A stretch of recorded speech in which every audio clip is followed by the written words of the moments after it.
नमस्कार, आप देख रहे हैं न्यूज़ 24। मैं हूं विपनेश माथुर।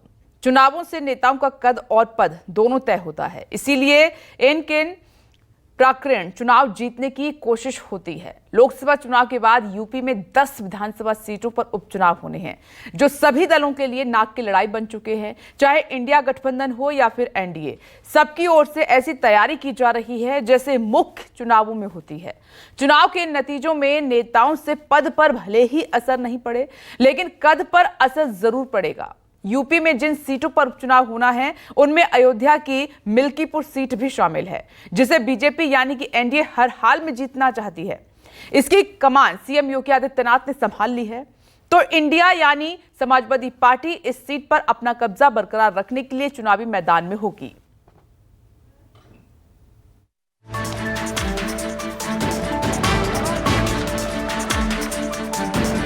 पूर्व मंत्री, पूर्व विधायक और विधायक, पूर्व विधायक इसलिए बोल रहा हूं, सांसद बनने वाले हो।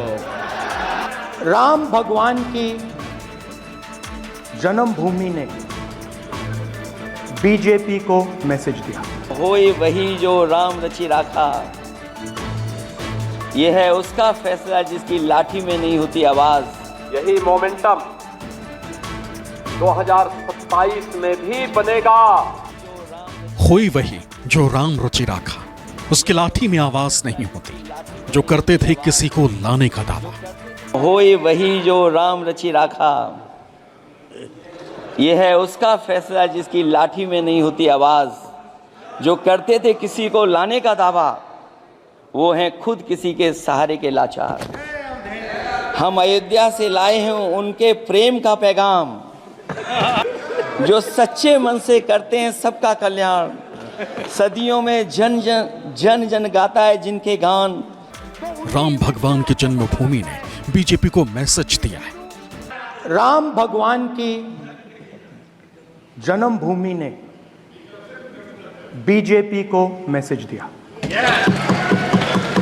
और ये आपके सामने मैसेज बैठे हुए हैं। 3 बार इन्होंने कहा कि 3 बार नरेंद्र मोदी ने टेस्ट किया, 2 बार क्या मैं अयोध्या से लड़ जाऊं, और सर्वेयर्स ने कहा अयोध्या में मत लड़ जाना, अयोध्या में मत लड़ जाना, अयोध्या की जनता हरा देगी। यह ऐसा मैसेज है जिससे बीजेपी बेचैन हो जाती है, और जैसे ही इनका जिक्र होता है उसके नेता असहज हो जाते। ये ना तो पीएम नरेंद्र मोदी को रास आया, और ना ही यूपी के सीएम योगी आदित्यनाथ इसे भूल पा रहे हैं। अयोध्या में बीजेपी की हार हो जाएगी, ये बीजेपी के नेताओं ने सोचा भी नहीं था, लेकिन जब चुनाव परिणाम आए तो उससे बीजेपी को बड़ा झटका भी लगा। हार की टीस को भुलाने के लिए बीजेपी अब पूरे जतन कर रही है। बीजेपी के नेता अयोध्या को लेकर पूरी तरह से सक्रिय भी हो गए हैं, लेकिन उसकी पहली परीक्षा होगी अयोध्या में मिल्कीपुर विधानसभा सीट का उपचुनाव, जिसके लिए बीजेपी ने पूरी ताकत झोंक दी है, और खुद मुख्यमंत्री योगी आदित्यनाथ ने भी उस चुनाव की कमान अपने हाथों में ले ली है। अवधेश प्रसाद अयोध्या के सांसद हैं, समाजवादी पार्टी के पुराने नेता हैं। जब चुनाव प्रचार के दौरान अखिलेश ने इन्हें सांसद बता दिया था, तो बड़ी मासूमियत से इन्होंने जवाब दिया था, अभी चुनाव नतीजा नहीं आया, लेकिन अखिलेश ने जो कहा वो चुनाव नतीजों में सच साबित हुआ। पूर्व मंत्री, पूर्व विधायक और विधायक, पूर्व विधायक इसलिए बोल रहा हूं, सांसद बनने वाले हो। और अब बीजेपी के लिए यही सबसे बड़ी किरकिरी साबित हो रहा है। बीजेपी अयोध्या की हार को भुला नहीं पा रही, वो परेशान है, उसके नेता हैरान है। भले चुनाव नतीजे आए 2 महीने से ज्यादा बीत चुके हैं, लेकिन लोकसभा में जब राहुल और अखिलेश के बीच अवधेश नजर आते हैं तो पूरी बीजेपी बेचैन हो जाती। अवधेश की चर्चा हम यहां इसलिए कर रहे हैं क्योंकि इसका मौका भी है और दस्तूर भी। इसकी वजह है मिल्कीपुर। जी हां, मिल्कीपुर विधानसभा का उपचुनाव होना है। ये वही सीट है जहां से सांसद बनने से पहले अवधेश प्रसाद विधायक थे। सांसद बने तो विधानसभा सीट से इस्तीफा देना पड़ा। अब वहां उपचुनाव की तैयारी हो रही। बीजेपी ने पूरी ताकत झोंक रखी। यूपी की सत्ता में बीजेपी है और हार्डकोर नेता माने जाने वाले योगी आदित्यनाथ मुख्यमंत्री। सो पार्टी ने मिल्कीपुर की कमान योगी के हाथ में सौंप दी, जिन्होंने उपचुनाव को लेकर पहले ही 4 मंत्रियों को मिल्कीपुर में लगा रखा है। लोकसभा चुनाव के परिणाम आने के बाद अब बीजेपी ने उत्तर प्रदेश की उन सभी 10 विधानसभा सीटों पर तैयारी तेज कर दी है जहां पर उपचुनाव होने वाले हैं। जिस वक्त दिल्ली में लोकसभा चुनाव में हार के कारणों की समीक्षा हो रही थी, उस वक्त खुद मुख्यमंत्री योगी आदित्यनाथ उत्तर प्रदेश की राजधानी लखनऊ में सभी 10 विधानसभा सीटों पर होने वाले चुनाव को लेकर मंथन कर रहे थे। खास बात यह भी है कि योगी आदित्यनाथ ने इन सीटों पर जीत की जिम्मेदारी यूपी सरकार के कद्दावर मंत्रियों को ही सौंप रखी है। लेकिन सीएम योगी कोई रिस्क नहीं लेना चाहते, इसीलिए लगातार अयोध्या का दौरा कर रहे हैं। बहाना भले ही कोई हो, लेकिन निशाने पर मिल्कीपुर सीट है। जिला संगठन के नेताओं से लेकर विधानसभा और पंचायत तक के नेताओं से फीडबैक ले रहे हैं, निर्देश दे रहे हैं। क्या तैयारी है, इसके बारे में पूछ रहे हैं। अब मिल्कीपुर का दौरा भी कर चुके हैं। जीत का यह सिलसिला जो 14, 17, 19, 22 पंचायत चुनाव, नगर निकाय चुनाव, उपचुनावों में बना रहा, यही मोमेंटम 2027 में भी बनेगा। यह हमारा संकल्प आज से होना चाहिए, आज से होना चाहिए, याद रखना। यानी बीजेपी किसी भी तरह से अयोध्या की हार का बदला मिल्कीपुर में चुकाना चाहती है, वो भी उस रास्ते से जो उसका कोर इशू रहा, यानी हिंदुत्व का रास्ता। हार के बाद भी बीजेपी ने रणनीति नहीं बदली, वो राम के सहारे है, हिंदुत्व के सहारे है। इसलिए सीएम योगी आदित्यनाथ जब मिल्कीपुर पहुंचे तो उन्होंने मंदिर में राम दरबार के प्राण प्रतिष्ठा समारोह में भाग लिया। सीएम बीजेपी के स्थानीय प्रतिनिधियों के साथ बैठक की, जिसमें उपचुनाव को लेकर बात की गई। इसके बाद जनसभा को संबोधित किया और हिंदुओं का दाव चला। आज से 10 वर्ष पहले, 15 वर्ष पहले क्या इस प्रकार के मूर्त विग्रह आपको दिखाई देते थे? संभवतः नहीं। मिल्कीपुर सीट की बात करें तो इस सीट से अब तक सिर्फ 2 बार ही बीजेपी जीत पाई। पहली बार 1991 में और दूसरी बार 2017 में। 1991 में बीजेपी के मथुरा प्रसाद तिवारी उर्फ मदारी जीते थे, जबकि 2017 में बीजेपी के गोरखनाथ ने अवधेश प्रसाद को हराया था। इसके अलावा इस सीट से बीजेपी कभी नहीं जीती। इसी ना को हाँ में बदलने के लिए सीएम योगी बार बार अयोध्या का दौरा कर रहे हैं। पिछले 3 दिन में 2 बार अयोध्या पहुंच चुके हैं। मिल्कीपुर के जातीय समीकरण की बात करें तो यहाँ यादव, ब्राह्मण और पासी वोटर निर्णायक भूमिका में। यादव 65,000, पासी 60,000, ब्राह्मण 50,000, मुस्लिम 35,000, राजपूत 25,000, गैर पासी दलित 50,000 और मौर्य 8,000 है। यानी मिल्कीपुर में दलित, ओबीसी और अगड़ा तीनों फैक्टर काम करेंगे। दोनों का आमने सामने है लड़ाई जी। मतलब एक तरफा नहीं होगा चुनाव? एक तरफा तो नहीं होगा जी। अभी उम्मीदवार घोषित नहीं हुए हैं, लेकिन अभी से टक्कर मानी जा रही है। आटे की टक्कर है जी। सब लोग बोल रहे हैं सपा यहाँ से जीतेगी फिर। हाँ। अवधेश प्रसाद का लड़का खड़ा होगा जी। अब हारी जीतेगी तो हम तो कट्टर लड़ाई है, अपनी जगह भाजपा भी ठीक है, सपा भी ठीक है। हाँ, बहुत मुश्किल है यहाँ। लड़ाई तो दोनों में ही होगी, भाजपा और सपा में। चाहे बाबा गोरनाथ लड़ाई वो जीतेंगे, चाहे वो लड़ाई वो जीतेंगे। हाँ, कोई भी टिकट पाए, उम्मीद ज्यादा है बाबा गोरनाथ यहाँ जीतेंगे, इतना जानता हूँ बस। अगर जातीय समीकरण की बात करें तो यहाँ बीजेपी पर समाजवादी पार्टी का पलड़ा भारी दिखता है। ये लोकसभा चुनाव के नतीजों में भी दिखा। मिल्कीपुर सीट से समाजवादी पार्टी को लगभग 8,000 वोटों की बढ़त मिली थी। यहाँ बीजेपी को 87,879 वोट मिले, जबकि समाजवादी पार्टी को 95,612 वोट मिले। समाजवादी पार्टी इस सीट से सांसद अवधेश प्रसाद को उतारने की तैयारी में है, तो बीजेपी जिताऊ चेहरे की तलाश कर रही है जो यहाँ का नतीजा उसके पक्ष में ला सके। मिल्कीपुर सुरक्षित सीट पर उपचुनाव को लेकर अच्छा खासा घमासान छिड़ा हुआ है। भारतीय जनता पार्टी अपनी पूरी ताकत के साथ वहां जुट गई है।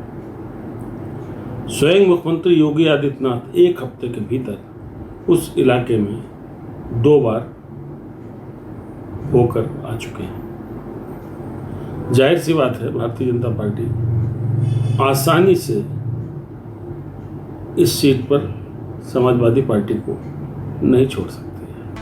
मिल्कीपुर उपचुनाव की अभी घोषणा नहीं हुई, लेकिन बीजेपी पूरी तरह से मैदान में उतर चुकी, जबकि समाजवादी पार्टी भी तैयारियां कर रही। लेकिन जीत किसकी होगी, ये मिल्कीपुर की जनता तय करेगी। लेकिन बीजेपी की राह आसान होगी, ऐसा नहीं कह सकते। Bureau report, news 24।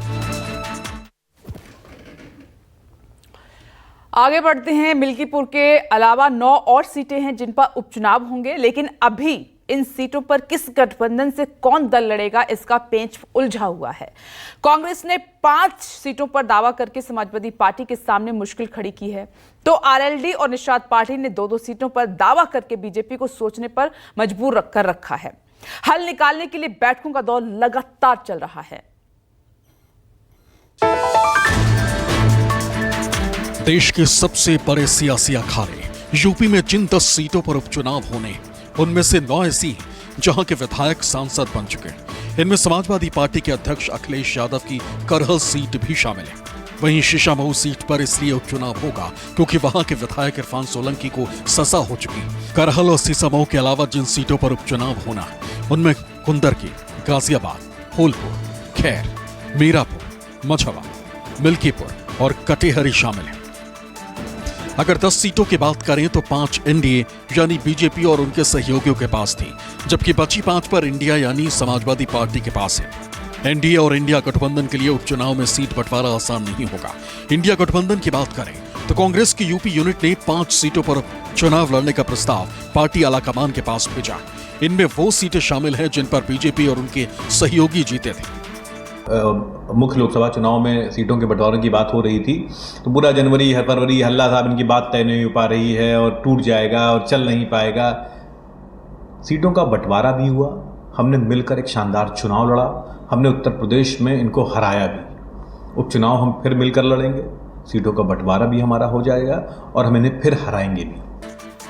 कांग्रेस भले ही 10 में से 5 सीटों पर दावा कर रही है, लेकिन समाजवादी पार्टी इस प्रस्ताव को स्वीकार करेगी ऐसा लगता है नहीं। समाजवादी पार्टी कांग्रेस को 10 में से 2 सीटें देना चाहती है, वो भी पश्चिमी उत्तर प्रदेश की, जबकि कांग्रेस की नजर अवध क्षेत्र की सीटों पर है। ऐसे में सीटों की संख्या और कौन कहां से चुनाव लड़ेगा, इंडिया गठबंधन में इस पर पेंच फंसा हुआ है। उत्तर प्रदेश में जिन 10 विधानसभा सीटों पर उपचुनाव होने वाले हैं, उसे साल 2027 के विधानसभा चुनाव से पहले सबसे बड़ी चुनावी लड़ाई माना जा रहा है। कहा यह भी जा रहा है कि इसी के नतीजे साल 2027 के विधानसभा चुनाव का आधार बन जाएंगे। यही वजह है कि एनडीए हो या इंडिया गठबंधन, उसमें शामिल ज्यादातर दल इसमें से ज्यादा सीटों पर चुनाव लड़ने और जीत का संदेश भी देना चाहते हैं।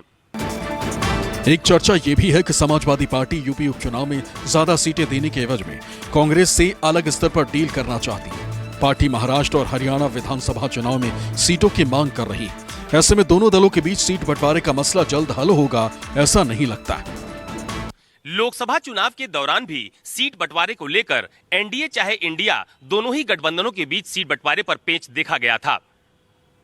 उस दौरान भी राजनीतिक दलों की तरफ से सीट बंटवारे को लेकर अपने अपने दावे किए जा रहे थे, लेकिन जब बड़े नेताओं ने मंथन किया था तभी फैसला हो पाया था। माना यह भी जा रहा है कि इस बार यूपी में विधानसभा के उपचुनाव को लेकर भी बड़े नेताओं के हस्तक्षेप के बाद ही सीट बंटवारे पर कोई अंतिम फैसला हो पाएगा। वहीं एनडीए में भी सीट बंटवारे को लेकर पेंच फंसा हुआ। बीजेपी आरएलडी को मीरापुर सीट देना चाहती, लेकिन आरएलडी 2 सीटों की मांग कर रही। वहीं निषाद पार्टी मझवा के अलावा एक और सीट चाहती, जबकि बीजेपी उसे मझवा सीट से ज्यादा देने के मूड में नहीं। उत्तर प्रदेश में होने वाले बाई इलेक्शन के लिए अभी समाजवादी पार्टी और कांग्रेस के राष्ट्रीय नेतृत्व के बीच में कोई भी वार्ता नहीं हुई है। जब भी चुनाव घोषित होगा, समाजवादी पार्टी इंडिया गठबंधन अपने पीडीए फॉर्मूले पे उन सीटों का ऐलान भी करेगा। समाजवादी पार्टी को भरोसा है अपने पीडीए के नारे पे, अपनी पीडीए पे, कि भारतीय जनता पार्टी को इस चुनाव में भी समाजवादी पार्टी हराने जा रही है। गठबंधन को लेकर के समाजवादी पार्टी का इतिहास बहुत अच्छा नहीं रहा है। समाजवादी पार्टी का गठबंधन जिन राजनीतिक दलों के साथ चुनाव के पहले होता है, वो चुनाव के पश्चात टूट जाता है। उपचुनाव को लेकर के तनातनी की खबरें आ रही हैं, क्योंकि समाजवादी पार्टी भी महाराष्ट्र और हरियाणा में सीटों की डिमांड कर रही है। ये उपचुनाव में तय हो जाएगा कि ये गठबंधन कितने आगे तक चलेगा। यानी दोनों गठबंधनों के बीच उपचुनाव से पहले सीट बंटवारे पर पेंच है। दल अपने हिसाब से दाव चल रहे हैं। आरएलडी नेता और केंद्रीय मंत्री जयंत चौधरी ने यूपी सीएम योगी आदित्यनाथ से मुलाकात की। इसके बाद उन्होंने योगी मॉडल की सराहना की। यूपी के लिए जो उनका विजन है बाबा का, हमने डिस्कस किया। हम लोग साथ काम कर रहे हैं। नहीं, लंबी मुलाकात नहीं, कम समय मिला, 1 घंटा भी कम है। इतनी विस्तृत बातें हुई। हम सिर्फ चुनाव की बात नहीं करते, नीतियों पे बातचीत की। यूपी के लिए जो ब्रॉड विजन है मुख्यमंत्री जी का, उन्होंने हमसे साझा किया। वहीं जिन सीटों पर उपचुनाव होने, वहां 3 ऐसी सीटें हैं जो समाजवादी पार्टी का गढ़ मानी जाती हैं। इनमें करहल, कटेहरी और कुंदरकी शामिल है। जबकि अयोध्या में होने के नाते मिल्कीपुर सीट का अलग राजनीतिक महत्व है। यहाँ के जीत हार से देश में संदेश जाएगा, लेकिन अन्य सीटें ऐसी हैं जहां दोनों गठबंधन एक दूसरे को मात देने की कोशिश करेंगे। उपचुनाव जो 10 सीटों पे होने वाले हैं वो बहुत जिसे कहना चाहिए कि इम्पोर्टेंट है सत्ता पक्ष के लिए और विपक्ष के लिए। इसमें मुख्यमंत्री योगी आदित्यनाथ, उनकी पार्टी, उनकी सरकार और केंद्रीय बीजेपी का भी मामला जो है वो स्टेक पे है, इसलिए उनकी प्रतिष्ठा जुड़ी हुई है। क्योंकि जिस तरह से उत्तर प्रदेश में अभी लोकसभा के चुनाव में जो नतीजे आए हैं, जिस तरह से बीजेपी की सीटें कम हुई हैं और ख़ासतौर से अयोध्या और उसके आसपास जो बीजेपी को नुकसान हुआ है, उसकी भरपाई करने के लिए ज़रूरी है प्रदेश सरकार को और बीजेपी को कि वो 10 जिसमें कि जितनी भी ज़्यादा सीटें वो जीत सकते हो वो दिखाएं। यूपी के विधानसभा उपचुनाव इंडिया और एनडीए दोनों गठबंधनों के लिए नाक की लड़ाई।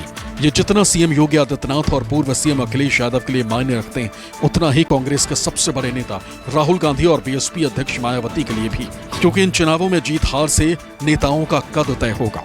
2022 के चुनाव में समाजवादी पार्टी ने वापसी की थी, लेकिन सत्ता के लिए जरूरी नंबर्स तक नहीं पहुंच पाई थी, क्योंकि तब इंडिया गठबंधन नहीं था। अब इंडिया गठबंधन में कांग्रेस और समाजवादी पार्टी आ चुके हैं, जिनको लोकसभा चुनाव में सफलता भी मिल चुकी है।